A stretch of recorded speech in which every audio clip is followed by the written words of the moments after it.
Howdy. You join me today on a very messy, untidy, half-finished job. Things have moved on a bit since the last time I've seen you. I've removed the door that was there. Also the cupboard that was underneath, that's gone. I've installed, albeit temporarily for now, excuse the dust, some ply, put the lights in, and I've also built some framework for the wall for the bathroom. I've just panelled the first one, installed the light switch. This is going to have some nice, this is going to have some nice architrave around the door, so I'm not too bothered about the shortcuts that I've done, because I've tried doing it with a handsaw. I know that you should really use the best tools for the job, and the best tools for the job would have been either one, to get it cut where I bought it but they didn't have that facility, or two, get a circular saw on a nice flat bench and just whiz it through nice and straight. Thing is with that, the wall isn't straight completely. It is to look at, but if you got your laser measure on it, you'd see it was out. But that's because the bulkheads that I'm going off aren't straight either. So unless I wanted a triangle bathroom, it was the best that I was going to do. I haven't got a circular saw, so what I've had to do is get a just a handsaw, just cut it with a handsaw. But like I say, I'm not overly bothered, because it's having trim all round it, as is the roof, as is the ceiling, sorry.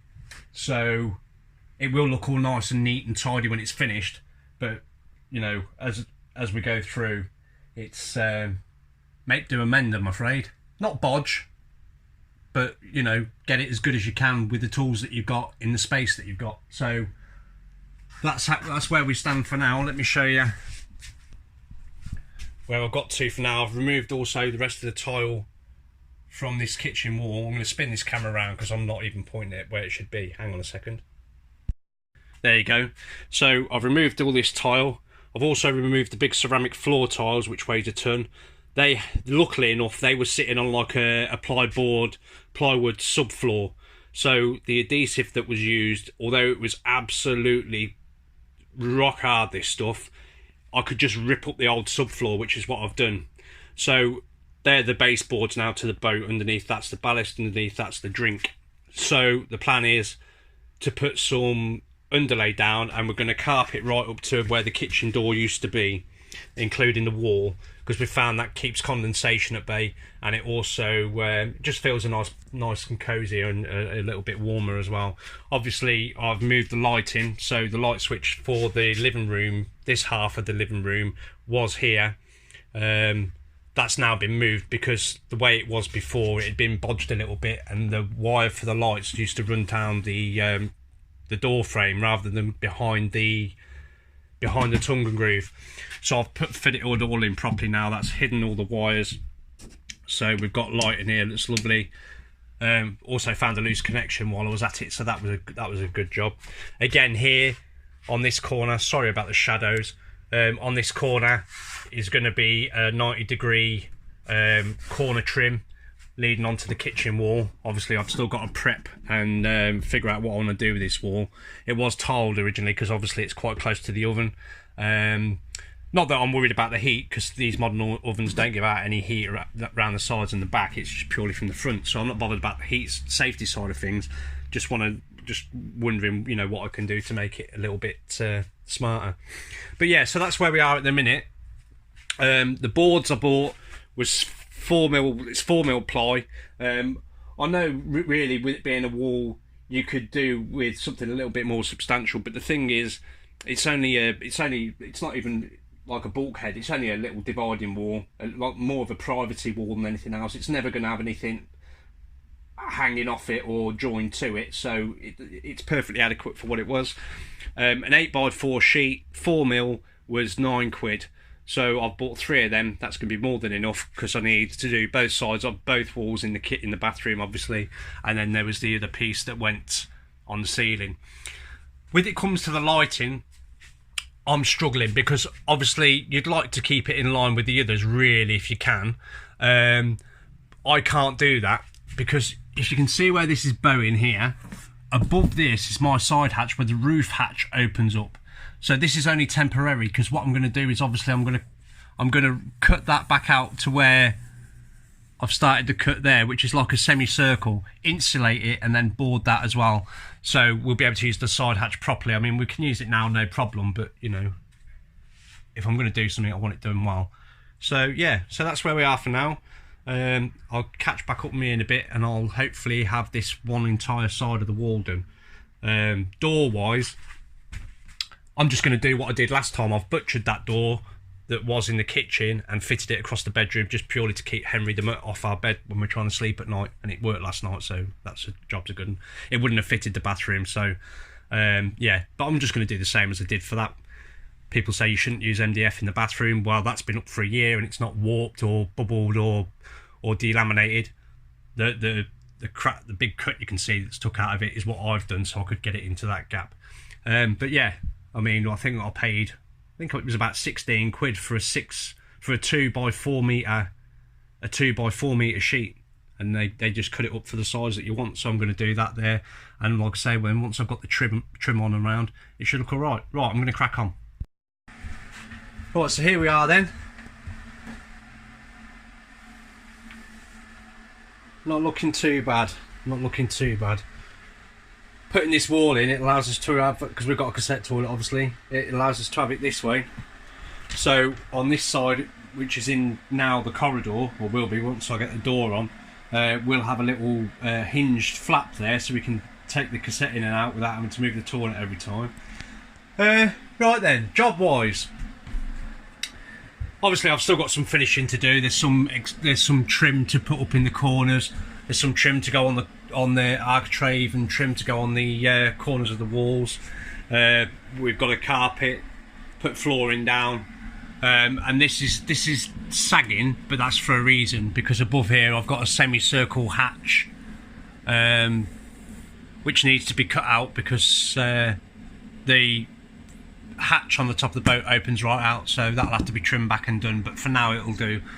I started this job with a bit of trepidation, to be honest with you. I'm a bit nervous about it, because as a job it wouldn't be so bad, but the thing is with it, I've only got a basic DIY kit. I'm certainly not a carpenter by any stretch of the imagination, and I know it's only a partition wall. I mean, what can go wrong? But I mean, I suppose there are things that you could do wrong and have to redo. I'm reasonably happy with the job. It could have been better. Always you're going to make a better job of what you've got to do if you've got the space to do it and the tools to do it. I've got a basic, some basic hand saws and bits and bobs, but really you want like a circular saw, and you want a workbench that you can cut accurately on. I didn't have any of that. I've basically been trying to cut 8x4 sheets of 4mm ply, basically in this space. So yeah, that was fun. But overall, not too sad about the job that I've managed to do. Like I say, I've still got some finishing touches. I'm going to buy some 90-degree angle trim, that's going to tidy it all up. I haven't decided yet whether I'm going to just paint the walls with the same colour, keep it, the same colour we did the bedroom, keep it all nice and bright. Obviously I've got to take that tile adhesive off and tidy that piece of wall up. The reason I left that is because that's originally where I was going to put the bathroom. I was going to bring the wall out to meet that wall and then build it up here. The reason I didn't do that is because once I'd put the temporary door in, just to keep the dog out of the bedroom, watch out Henry, with this door open, it's a tight squeeze, but you're okay going, sorry about the camera work, you're okay just walking through a door, but if you've got to go down a corridor the same size, if you can imagine, you're going down a corridor the same size, you're going to feel pretty cramped.